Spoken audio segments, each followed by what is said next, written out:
Hi friends, good morning. నేను మీ Srinivas Bandari. Welcome to Bandari talks.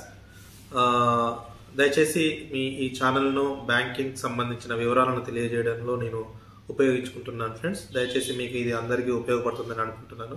అలాగే దీనిని అందరూ లైక్ చేయడం కానీ, షేర్ చేయడం కానీ, లేకపోతే కామెంట్ చేయడం కానీ చేయండి ఫ్రెండ్స్.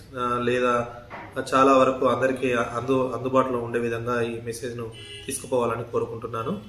ఈరోజు మనం ముఖ్యంగా ఏటీఎం క్యాష్ విత్డ్రాల్కు సంబంధించిన టాపిక్ గురించి తెలుసుకుందాం ఫ్రెండ్స్. దీంట్లో ముఖ్యంగా మనకి ఏటీఎం వచ్చేసి లాస్ట్ 1967 జూన్ 27 రోజు యూకే, యునైటెడ్ కింగ్డమ్, యూకేలో లండన్లో బార్క్లేస్ బ్యాంక్ వాళ్ళు ప్రపంచవ్యాప్తంగా మొట్టమొదటి ఏటీఎం మిషన్ స్టార్ట్ చేశారు.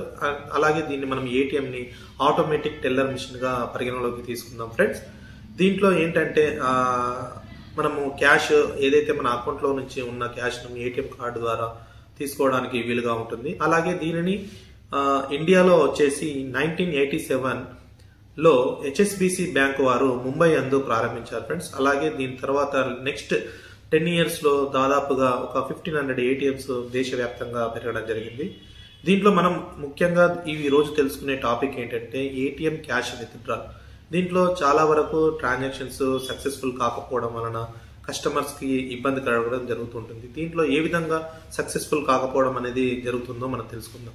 కొంతవరకు ఏమైతే ఉంటుందనంటే ఫండ్స్ వారు విత్డ్రా చేసిన ఫండ్స్ ఉండకపోవడం కానీ, లేదు అనంటే వాళ్ళు ఆపరేట్ చేస్తున్నప్పుడు నెట్వర్క్ డౌన్ అవడం కానీ, లేదు అనంటే వాళ్ళు ఆపరేట్ చేస్తున్న సమయంలో ఏదైనా కరెంట్ ఇష్యూ రావడం వలన సిస్టమ్ ఆఫ్ కావడం వలన కానీ, వాళ్ళ అకౌంట్ డెబిట్ అయ్యి మరి క్యాష్ రాని పక్షంలో మీరు అప్పుడు ఒక 15 to 20 minutes వెయిట్ చేయడం కానీ, లేదంటే ఒక 1 hour వెయిట్ చేయడం కానీ ఉండాల్సి ఉంటుంది ఫ్రెండ్స్. ఎందుకు అంటే కనుక అలాంటి ట్రాన్సాక్షన్స్ 99% వచ్చేసి మనకు రివర్స్ అయ్యే ఛాన్సెస్ ఉంటుంది. మనకి ఎప్పుడైతే డెబిట్ అవుతుందో ఆ రివర్స్ ట్రాన్సాక్షన్ క్రెడిట్ రూపంలో కూడా మళ్ళీ వస్తుంది.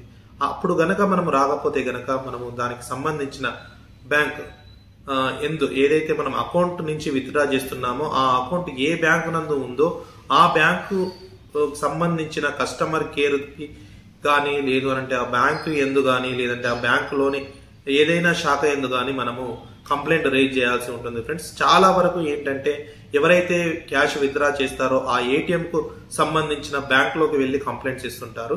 ఇలా చేయడం వలన మన కంప్లైంట్ అనేది రిజల్వ్ కాకపోవడానికి చాలా వరకు ఛాన్సెస్ ఉంటుంది ఫ్రెండ్స్. చాలా వరకు బ్యాంకులో కూడా వాళ్ళ పని ఒత్తిడి వలన, లేకపోతే ఇంకా ఏ విధంగానైనా మీరు ఏ బ్యాంకులో తీసుకున్నారో ఆ బ్యాంకు కస్టమర్ కేర్ కానీ, లేకపోతే బ్యాంకులో కానీ సంప్రదించని చెప్తుంటారు.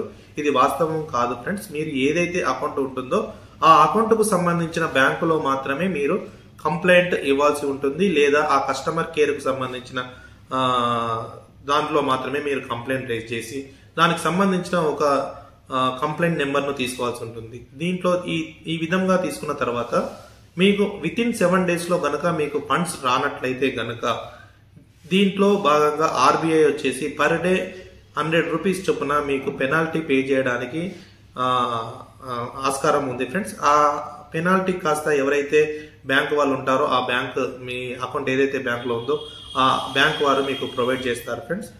లేని ఎడల మీ ట్రాన్సాక్షన్ వచ్చేసి సక్సెస్ఫుల్ గా ఉంది అని వాళ్ళు పరిగణలోకి తీసుకున్నారనుకోండి, ఒకవేళ మీది జరిగింది జెన్యున్ గా మీకు డబ్బులు రాలేదు అన్న అయితే గనక మీరు మరలా ఇంకొకసారి కంప్లైంట్ రైజ్ చేయాల్సి ఉంటుంది ఫ్రెండ్స్.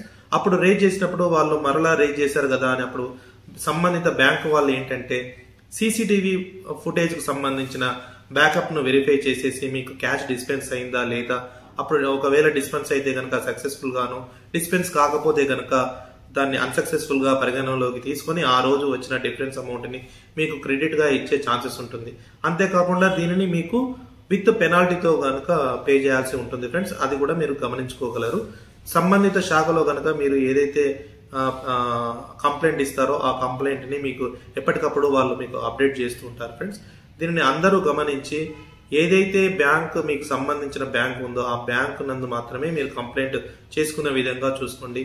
మీకు తెలిసిన వారు కానీ, మీ ఫ్యామిలీ మెంబర్స్ కానీ ఎవరు ఉన్నా కానీ మీరు చెప్పండి. మీ అకౌంట్ ఏ బ్యాంకులో అయితే ఉంటుందో ఆ బ్యాంకులో మాత్రమే మీరు కంప్లైంట్ కానీ, కస్టమర్ కేర్ కానీ రిక్వెస్ట్ రేజ్ చేయాల్సి ఉంటుంది. ఆ సంబంధిత ఏటీఎం బ్యాంకులో మీరు ఏదైతే విత్డ్రా చేశారో ఆ బ్యాంకులో చేస్తే మనకు ఎలాంటి పరిగణలో ఆ కంప్లైంట్ పరిగణలోకి తీసుకోరు ఫ్రెండ్స్. అంతేకాకుండా ఇప్పుడు ఈ ఏటీఎంస్ అనేది బ్యాంక్ ఏటీఎంసే కాకుండా next third party ATMs like Tata కానీ హిటాచి కానీ వచ్చాయి.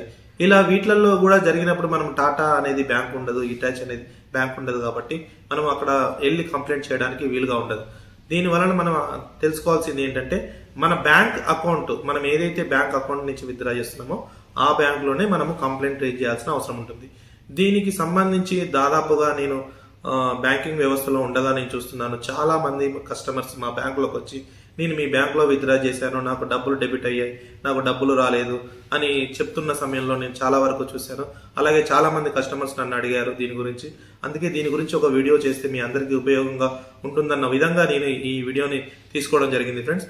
ఈ వీడియో మీ అందరికీ ఉపయోగకరంగా ఉంటుందని నేను భావిస్తున్నాను.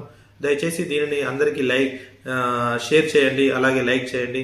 మీకు ఇంకా ఏదైనా విషయాలు గనక తెలుసుకోవాలనుకుంటే గనక కామెంట్ చేయండి. కొత్తగా టాపిక్ తోని మళ్ళీ కలుసుకుందాం friends. Thank you very much friends. Have a good day.